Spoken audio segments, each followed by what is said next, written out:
மனசு ஒரு நிலையில இருக்கிறதே இல்ல. அத ஒருநிலைப்படுத்துவது எப்படி? மனதை ஒருநிலைப்படுத்துவது எப்படி? மனம்னாலே என்ன அப்படின்னு கேட்டா அது அலைஞ்சு பாஞ்சுக்கிட்டு இருக்கணும். அதாவது மனசை அலைபாஞ்சுக்கிட்டு இருக்கும், நீ அது கூட சிறிது சுத்திட்டு இருப்ப. நம்ம மனசை என்ன பண்ணணும்னு கேட்டா, மனம் என்ன செய்யுதுன்னு நீ பார்க்கணும். நாம மனசை பாப்போமா, அவன் அதை செஞ்சான், இவன் இதை செஞ்சான், இப்படின்னா அடுத்தவர்களை சோதனை பார்ப்பதில் இருக்கும் அறிவு தன்னைத்தான் சோதிக்க வேண்டியது என்பதில் இருக்க வேண்டும்.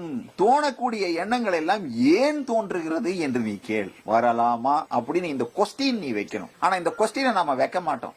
அடுத்தவர்களை சோதிப்போமே தவிர நம்மளை நாம் சோதிப்போமா என்றால் இல்லை. வீட்டுல எலி இருக்கு, நம்ம கண்டுங்காணாம இருக்கும் போது அந்த எலி என்னன்னா எல்லா இடத்துலயும் ரவுண்ட் அடிக்கும். ஆனா எலிக்கு பொறி வச்சுட்டு நீ ரெடியா உட்கார்ந்து இருக்கான்னு அந்த எலிக்கு தெரிஞ்சிருச்சுன்னா என்ன ஆகும்னா அந்த எலி வெளியே வராது. அந்த மாதிரி உன் மனதை நீ கவனிக்க போறேன்னு தெரிஞ்சுட்டா அப்படியே கப்பிச்சு பண்ணுறது இருக்கக்கூடிய